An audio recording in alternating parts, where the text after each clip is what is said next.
அஸ்ஸலாமு அலைக்கும் வரஹ்மத்துல்லாஹி தஆலா வபரகாத்துஹு. வான் ஜரீர் ரலியல்லாஹு தஆலா அன்ஹு அன்னஹு قال سألت رسول الله صلى الله عليه وسلم عن نظر الفجأة فقال يسرف بصرك رواه مسلم. ஃபிக்ஹ் சட்ட அடிப்படைகளிலும் ஹதீஸ் விளக்க உரையிலும் இன்றைக்கு சில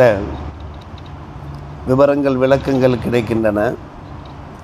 ஜரீர் ரலியல்லாஹு அன்ஹு அவர்கள் செய்கிற அறிவிப்பு, நபி ஸல்லல்லாஹு அலைஹி வஸல்லம் அவர்களிடத்தில் திடீர் பார்வை குறித்து நான் வினவினேன்.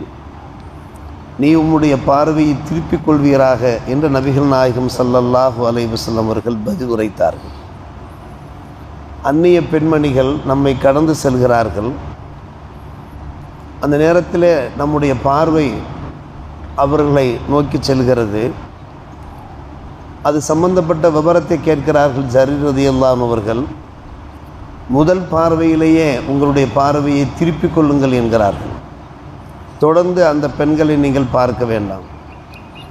எதிர்பாராத வகையிலே உங்களுடைய பார்வை அந்நிய பெண்கள் மீது விழுமானால் வெகு சீக்கிரமாக உங்களுடைய பார்வையை திருப்பிக் கொள்ள வேண்டும், தொடர்ந்து பார்க்கலாகாது என்று அறிவுறுத்துகிறார்கள் நபிகள் நாயகம் ஸல்லல்லாஹு அலைஹி வஸல்லம் அவர்கள்.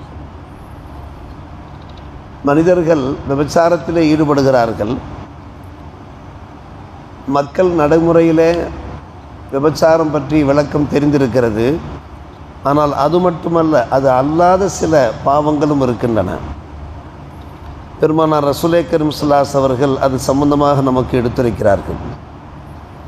2 கண்கள் அதனுடைய ஜினா பார்வையாக இருக்கிறது.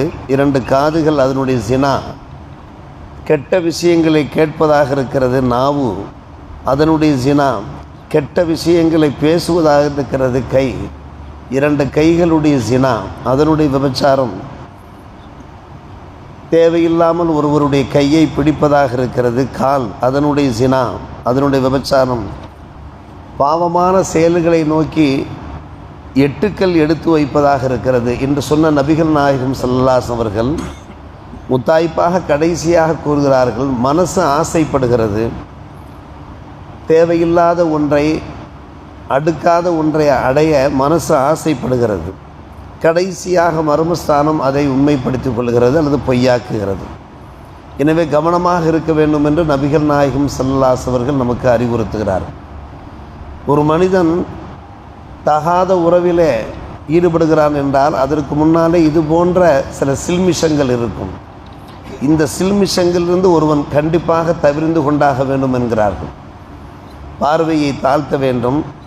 கரங்கள், அந்த கரங்களை பாதுகாக்க வேண்டும். கால்களை பாதுகாக்க வேண்டும். அதே போன்று நம்முடைய காதுகளை பாதுகாக்க வேண்டும்.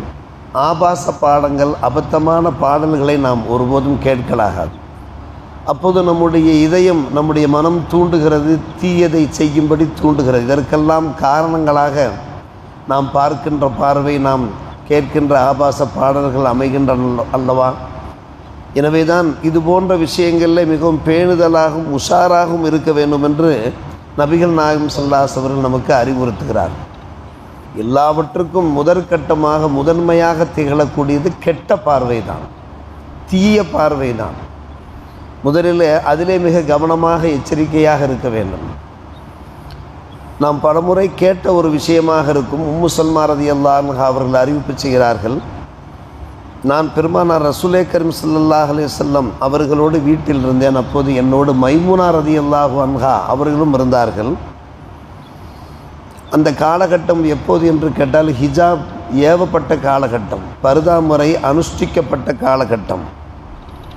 அந்த நேரத்தில் அப்துல்லா இப்னு உம்மு மக்தூம் என்கின்ற கண் தெரியாத, பார்வையில்லாத சஹாபி எங்கள் வீட்டிற்கு வருகை தருகிறார்.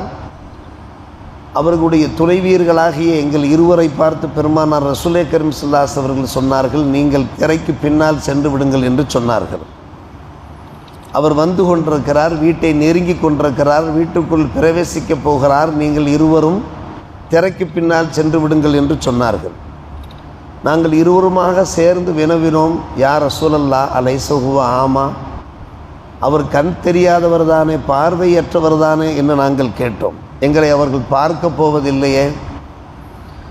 பெருமானார் ரசூலே கரீம் ஸல்லல்லாஹு அலைஹி அவர்கள் பதில் உரைத்தார்கள், அப்போ அம்யாவானி அன்துமா அலஸ்துமா துபுசிரானிஹி, நீங்கள் இருவரும் பார்வை தெரியாதவர்களா? நீங்கள் இருவரும் அந்த அந்நிய ஆடவரை பார்க்கும் சூழ்நிலை ஏற்படாதா என்று கேட்டார்கள். கெட்ட பார்வை கூடாது என்பது ஆண்கள் பக்கம் மட்டுமல்ல, பெண்கள் பக்கம் இருக்கிறது. பெண்களும் கூட மார்க்கெட்டு செல்லுகிற போது, பஜார் செல்லுகிற போது, பிரயாணத்தில் இருக்கிற போதெல்லாம் அந்நிய ஆடவர்களை பார்க்கக்கூடாது. அதே போன்று ஆண்கள் அந்நிய பெண்மணிகளை பார்க்கக்கூடாது. நம்முடைய பார்வைக்கு ஒரு வரம்பு விரித்திருக்கிறது நம்முடைய இஸ்லாமிய மார்க்கம். நமது நாட்டில் மட்டுமல்ல, பிற நாடுகள், யூரோப் கண்ட்ரி, அங்கெல்லாம் செல்லுகிறது மிக மிக கவனமாக இருக்க வேண்டியிருக்கிறது, எச்சரிக்கையாக இருக்க வேண்டியிருக்கிறது.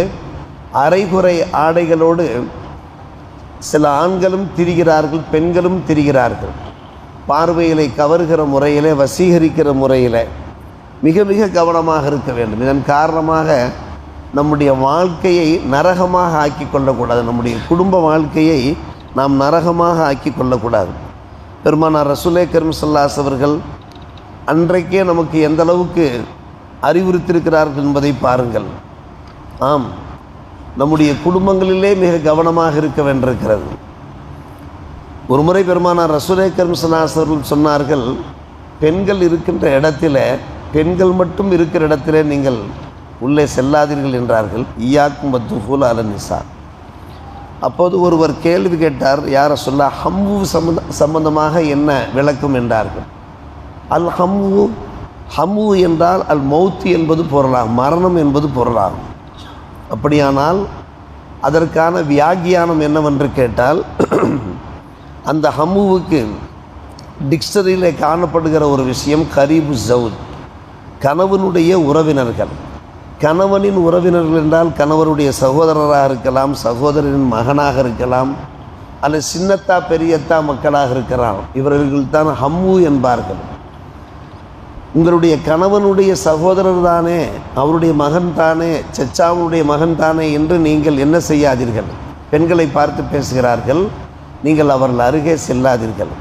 கணவன் எப்படி உங்களுக்கு ஹலாலோ அதே போன்று கணவனாக இருக்கிற போது சகோதரர் ஹலால் கிடையாது, ஹராம்.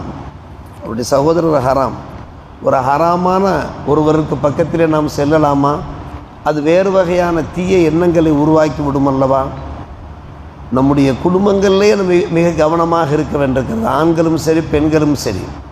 பெண்கள் இப்படி இருக்க வேண்டும் என்றால் ஆண்களுடைய பார்வை அந்த பெண்களை நோக்கி செல்கிறது. பல குடும்பங்களில் இதனால் தீய விளைவுகள் ஏற்படுகிறது. கணவனுடைய சகோதரனினால் அது மௌத்துக்கு சமம் என்கிறார், இறந்து செத்தே போய்விடலாம் என்கிறார். இதனுடைய விளைவு மிக மோசமான விஷயம். காரணம், ஹம்முவுக்கு 2 விளக்கம். ஒன்று மௌத் மரணம், மற்றொன்று அஹு ஜவுஜ் என்றெல்லாம் விளக்கம் தரப்பட்டிருப்பதை நாம் பார்க்கிறோம். இது சர்வசாதாரணமான நம்முடைய குடும்பங்களில் நடைபெற்று கொண்டிருக்கிறது. ஆனால் இதனுடைய விளைவுகளை சில குடும்பங்கள் சந்தித்து கொண்டிருப்பதை நாம் பார்க்கிறோம். அதனால் குடும்பம் 2ஆக ஆகிவிடுகிறது. இப்படி ஒவ்வொன்றையும் பெருமானார் ரசூலே கரீம் ஸல்லல்லாஹு அலைஹி அவர்கள் நம்முடைய நலவு கருதி, நலன் கருதி எடுத்துரைத்திருக்கிறார்கள். சுருக்கமாக பெருமானார் ரசூலே கரீம் ஸல்லல்லாஹு அலைஹி சொன்னார்கள், லா யஹ்லுவன்ன அஹதுக்கும் பி இம்ரஅத்தின் இல்லாம மஹரம்.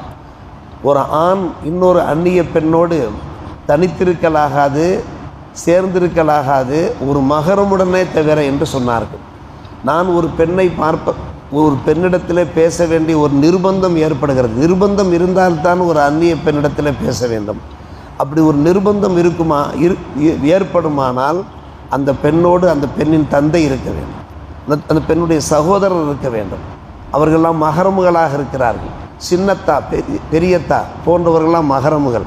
அவர்கள் இருக்கிற போது தான் ஒரு பெண்ணிடத்தில் தேவை கருதி, நிர்பந்தம் கருதி, அவசியம் கருதி பேச முடியும், உரையாட முடியுமே தவிர இல்லாவிட்டால் கூடவே கூடாது என்கிறார்கள். அங்கே 3வது ஆளாக சைத்தான் இருந்து கொண்டிருப்பான். அவன் இருவருடைய மனசிலையும் கெட்ட கெட்ட எண்ணங்களை, தீய சிந்தனைகளை விதைத்து கொண்டிருப்பான். எச்சரிக்கையாக இருங்கள் என்கிறார்கள் பெருமானார் ரசூலே கரீம் ஸல்லல்லாஹு அலைஹி அவர்கள். லா யஹ்லுவன்ன அஹதுக்கும் பி இம்ரஅத்தின் இல்லாம அதி மஹரம் என்று கூறுகிற இந்த ஹதீஸ் எல்லா ஹதீஸ்களுக்கும் ஒரு சிறந்த விளக்க உரையாகும். ஒரு பக்கம் சட்டங்கள் இடம்பெறுகின்றன, மறுபக்கம் ஹதீஸினுடைய விளக்கம் நமக்கு கிடைக்கிறது. இது போன்ற ஹதீஸ்களில் கிடைக்கின்ற அந்த நல்ல அறிவுரைகளை, வழிகாட்டுதல்களை நம்முடைய வாழ்க்கையிலே கடைபிடித்து நம்முடைய உலக வாழ்க்கை பரிசுத்தமாக ஆக்கி மறு உலகத்திலே இறை பொருத்தத்தை பெறுவோமாக. அல்லாஹ் நல்லருள் புரிவானாக. வாஹிர் தாவானா அல்ஹம்துலில்லாஹி ரப்பில் ஆலமீன். அஸ்ஸலாமு அலைக்கும். தயவுசெய்து இந்த யூடியூப் சேனலை சப்ஸ்கிரைப் செய்து நமக்கு ஆதரவு தாருங்கள். Please subscribe this YouTube channel. Thank you.